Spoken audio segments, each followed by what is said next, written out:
Intinya itu, gue nggak ngerasa happy sama sekali. Padahal itu yang gue pikir harta dunia itu yang bikin gue happy. Ternyata nggak bisa, nggak sama sekali nggak ada happiness dalam hidup gue. Dan akhirnya dikasih cobaan itu makin runtuh dong hidup gue. Iya. Semua yang gue pikir gue harus kejar rasanya nggak ada gunanya. Punya uang sekian, punya properti sekian, punya harta sekian, satu dapat penyakit yang rasanya saat itu adalah penyakit yang paling ganas ya dalam seumur hidup gue.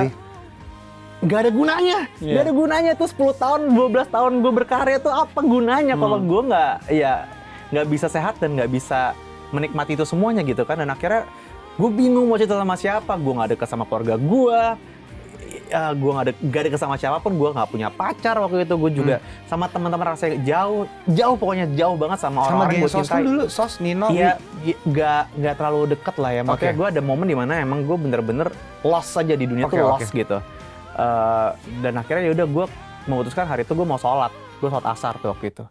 Dengan sholat dan gue bener-bener pingin rasanya komunikasi sama semesta gitu. Tolong ini gue journey ini apa maksudnya gitu. Dan itu gue sholat, ya itu gue bilang gue sholatnya itu mungkin gue nggak mengerti ya semua arti-arti dari bacaan sholat gue, tapi gue baca semuanya dengan sangat amat perlahan.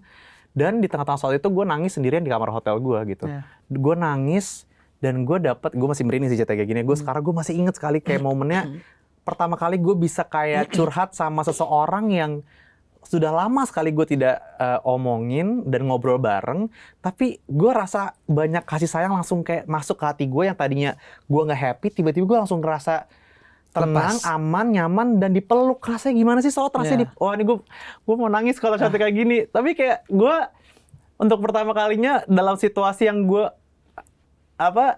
berat ya, biasa gue mau operasi, tapi gue mendapatkan sebuah rasa yang luar biasa di tengah-tengah gue lagi baca kalimat sholat yang gue juga nggak ngerti, tapi kayak ada yang bisa ada yang meluk gue gitu.